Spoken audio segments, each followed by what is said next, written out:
Hey, everybody. What is going on? Happy New Year. Hope you're all doing well. Hope you had a wonderful holidays. And we want to welcome you to the first episode of 2023 of the Turn Into podcast.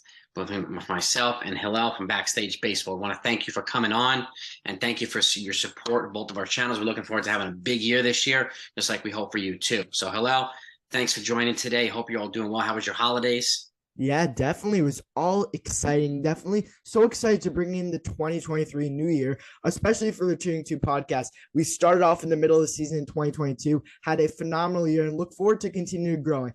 I'm personally really excited because this is actually going to be my last episode recording before I turn 13. My birthday is Thursday, so I'm really looking forward to getting that last one with 12, and then hopefully we will get to 13 and looking forward. We are actually on episode 13 here, so just tying it in, but we got a lot to talk about today. Really excited. Thank you so much for having me on. Yeah, man. Magic number 13, man. A whole new level you're going to. So we're just going to have to take the content of of our Oh yeah. channels up to the next level and our podcast to the next level too. And we have a lot of cool topics we're going to talk about today. Yankees, non-Yankees, and all different types of stuff. But so for those that are baseball fans, Yankee fans especially, and you haven't subscribed to both these channels, please do so because we don't want you to miss out on a lot of cool stuff. But I think the first thing we want to talk about today is what the Yankees, right? Yeah, definitely. So let's get into tell our viewers what we're going to talk about. What do All you right, think? so let's start with our first topic. Before we have a lot planned for the podcast for 2023. Me and Jason are going back and forth planning. We got a lot coming, so make sure you have the notification bells on Backstage Baseball and, of course, 161 River app because we will definitely let you know. Follow us on Twitter. Link will be in the description at Turning 2 Podcast because that's where we'll let you know everything. But our first topic is, do the Yankees have the upper hand over the Houston Astros? We know the Astros lost Justin Verlander, which makes a little uncomfortable situation, moving every guy up in the rotation, whether that's moving Framber Valdez, Luis Garcia, all those guys getting up one spot in the rotation. That definitely isn't a great sign for the Astros. With the Yankees just getting better in the rotation, adding Carlos Rodon. What are your thoughts on the Yankees? Do they have the upper hand over the Houston Astros? I personally think they're right equivalent to the Astros at this point, even though they lost Justin Verlander and we've added Carlos Rodon. I think, with the guys that they've had and how they've already performed in the postseason, I have to give them the edge until proven otherwise. But I do think the Yankees have closed the gap on the pitching side. And there's a couple of names that I want to point out. Matt Crook is a guy that's been doing the Yankees farm, and he's shown the ability to throw multiple innings and potentially be a spot starter too. So from the left-handed side, so he's a guy I would look out for as well. And then, Domingo Germán, some of the other suspects, Clark Schmidt's known for spot starting, and hopefully Luis Hill comes back from Tommy John healthy and strong. But right now, I think they're in line pretty evenly with the Astros in terms of starting pitching. Offense, I don't feel the same way, but what's your take on that? Yeah, I think I'm the same way with you. Until proven otherwise, I'm going to stick with the fact that the Astros are currently the better team. I honestly think they just have a more construct, like the team itself just goes well together. It's not about the individual players. The team itself has to shape in together. And the Astros have shown that they've done a much better job at that. And that's why I'm going to stick with the Astros for now, but no saying otherwise that by the end of this offseason, I could have the Yankees there being what they do in left field, which is something that we'll talk about in a few. But there's a lot that can happen, whether it's in left field, all this stuff that we've seen the Yankees struggle on. I'm expecting them to add a left fielder, obviously. We've seen them add minor league depth. I think that will definitely be via the trade. And then secondly, we have some you can never have enough bullpen depth, and the Yankees fans know that the most out of everyone. We've seen injuries. You need all that bullpen depth. Our bullpen is phenomenal right now, don't get me wrong, but there's no way you can obviously you can always take it up a notch, whether that's with Andrew Chafin or trading for a guy. What do you think on that? Yeah, I would think the same. I think another reliever from the left-handed side would be a wise idea. And they've brought in some arms in minor league deals with invites to spring training, just like they've done from the left-handed side. Willie Calhoun. Even today, they brought in a Rafael Ortega, who played a couple different teams. They just brought him in about an hour ago. Another left-handed hitting left fielder. So for depth, Cashman works his magic with these depth pieces, right? And sometimes they turn out to be gems. So I think with what he's doing right now for the bullpen, I do think an Andrew Chafin or trading for a guy like Gregory Soto, obviously David Bednar would be the moon to shoot for, but bringing in another reliever one way or another, or letting one come up through the farm on the left-handed side would be a wise idea. Otherwise, that bullpen is stacked. I like the addition of Tommy Kahnle, and I'm just really rooting for Michael King to come back healthy and helping out like guys like Clay Holmes and Lou Trevino kind of continuing building, and Greg Weisser continuing to build, and Johnny Loizaga performing that like 3 or 4 headed monster in the bullpen too. So I feel good about the bullpen. I do. Yeah, I 100% agree with you. But let's take a little flight over to the West Coast with the Los Angeles Dodgers. What are the Dodgers doing this offseason? We're really confused here. They're losing Trey Turner. They lost Justin Turner. Yeah, that's his name. They've lost bullpen pieces. They're just constantly, I don't know. It feels like a strange, like unrealistic offseason for Los Angeles Dodgers. Usually they're the guys making the big moves. And this offseason, they're no higher than a C tier for the offseason so far. Yeah, and I think they're they're kind of like a pack of bears right now. They're like hibernating, right? So I do think that they'll probably make some trades at some point. For who we don't know yet, but they lost Cody Bellinger, they lost Trey Turner, Justin Turner. Like, I could still see. I saw they were interested in Willie Adames from the Brewers for a shortstop position in a trade.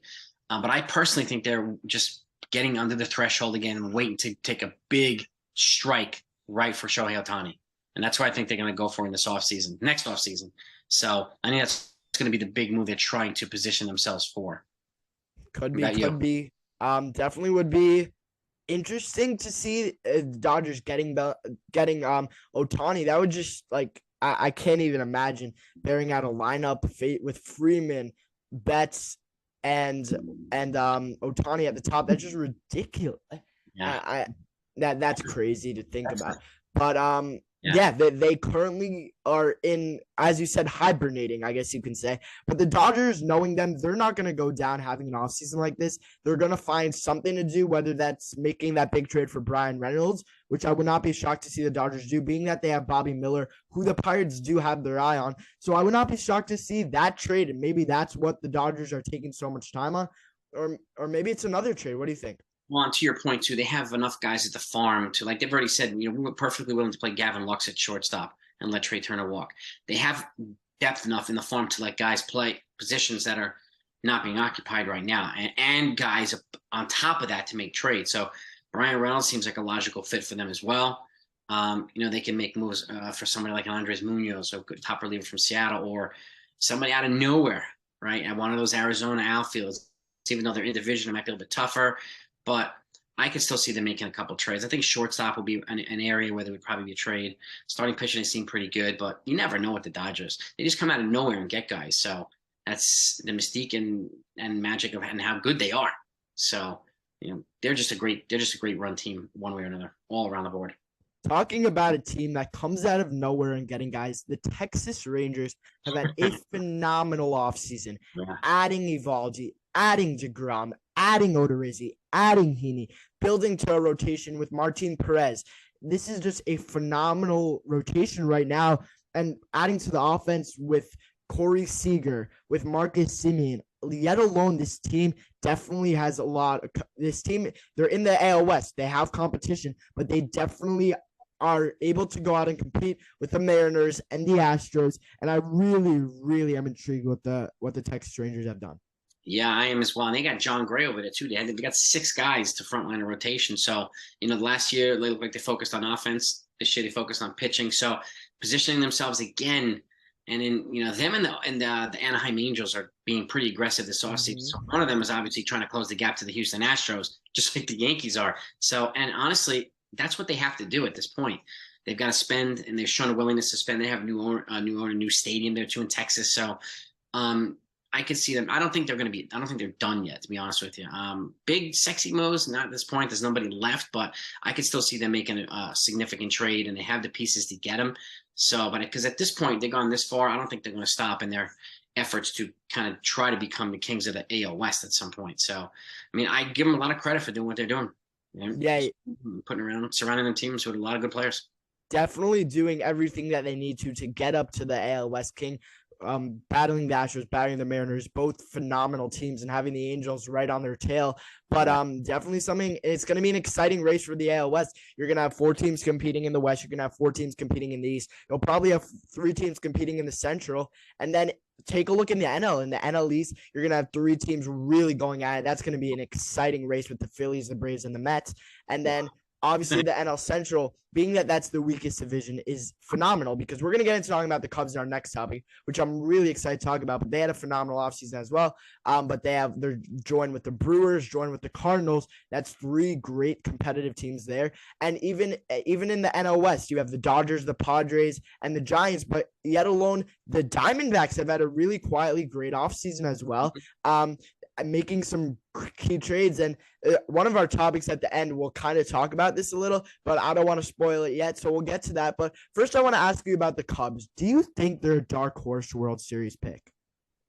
I don't know a World Series pick right now. I have them right smack dab in the middle. I mean, I know they're ahead of Cincinnati and Pittsburgh, but I think they are closing the gap to St. Louis and Milwaukee. Milwaukee's the only team in Major League Baseball that has not made one single free agent signing.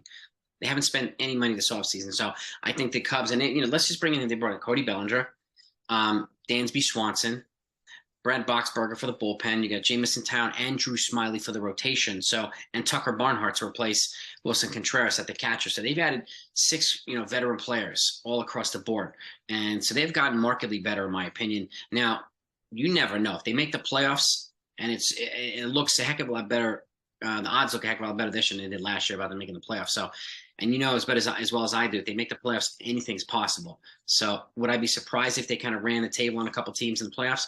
No, I wouldn't. And it's what the Padres did last year, right? So this past year. So it can happen. So I don't know about World Series favorites. I still think they're a little bit behind probably the Mets, probably the Braves, the Padres and guys like that. But would I be surprised if they went far? Nope, not at all. Especially with the guys that they brought in, good veteran players, and you have Ian Happ there.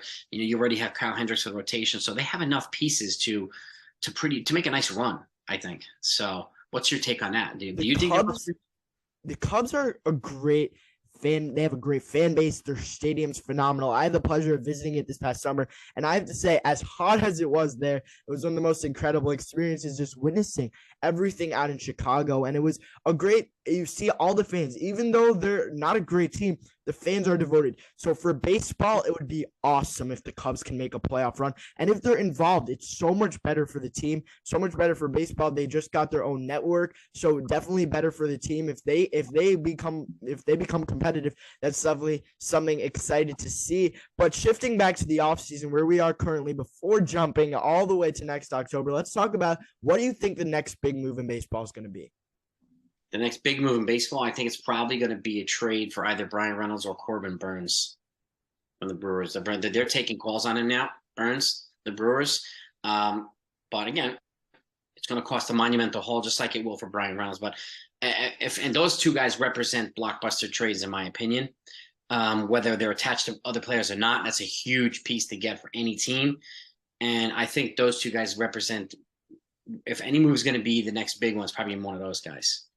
So, yeah, I really think I 100% agree with that. But if the Orioles can trade for Corbin Burnes, it's going to make them so – they said it. They said they're going to spend money. They said they're going to have a big offseason, and they haven't done anything to prove that yet. Obviously, they added Adam Frazier, which is a great, very underrated signing, which I'm very excited for the team about. But adding Corbin Burnes, making that trade would make this team phenomenal. That would have 4 to 5 teams competing in the AL East, depending on what the Red Sox do. But the Orioles are right now competitors in the AL East, and nobody's going to disagree with that. They had a phenomenal last season, being the circumstances they're in. They're currently rebuilding. They're like the New York Rangers of last year. They were doing, they were rebuilding, and then they found a way to make even a playoff run. Obviously, they didn't get into the playoffs, but I'm really excited to see what can happen with this team coming into the season, because it's really exciting. As I said when we were on with the Fortune Express with Michael Mazza, I said that even I'm willing to make a 3-hour drive to go see a Baltimore Orioles game if they're a good team. And think about how empty their stadium was. Their seats will fill up so much better. And it all comes back to that. It's going to be so much better for baseball. Yeah, I mean, they only missed postseason by 1 game. Okay, and they do have a guy that they're shopping who could be the perfect trade piece to start a package for Corbin Burnes, and it's Cedric Mullins.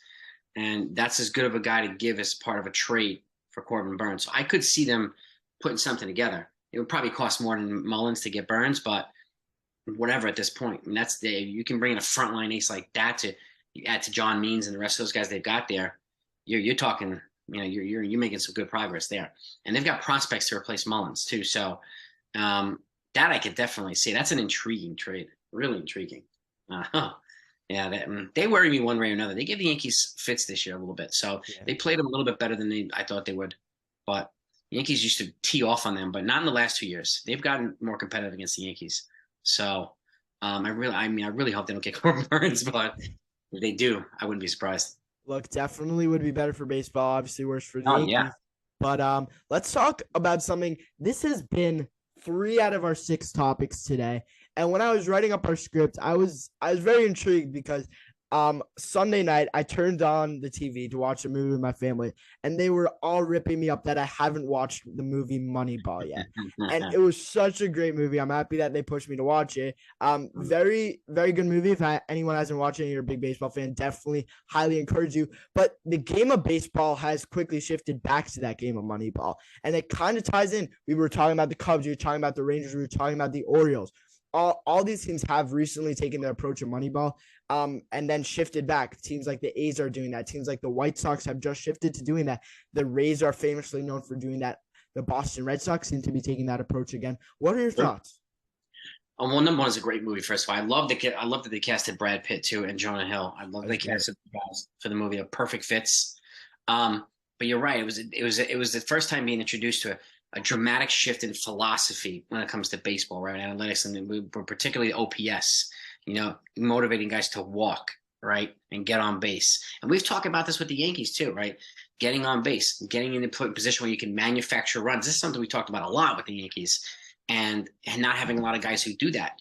And so they did it. It was really intriguing to see them do that. And sometimes it was a walk at the expense of a hit. And unfortunately, it got them so far in the postseason, and then obviously other things happened. But it was a great way to introduce a different thought process into baseball, and in a way that having perfect guys who can communicate the message, which to me, again, Pitt and Jonah Hill, was to me a blessing in disguise. It's one of my favorite baseball movies out there. That and Major League, the original Major League, are my 2 favorite baseball movies. So I thoroughly enjoyed it. And you're right, there are a lot of teams who implement the Moneyball philosophy, and they also implement it with austerity or just low spending culprits. And I do have thoughts on that too. I mean, I get it if you can't, but like at some point, I do think there should be a minimum floor in terms of spending.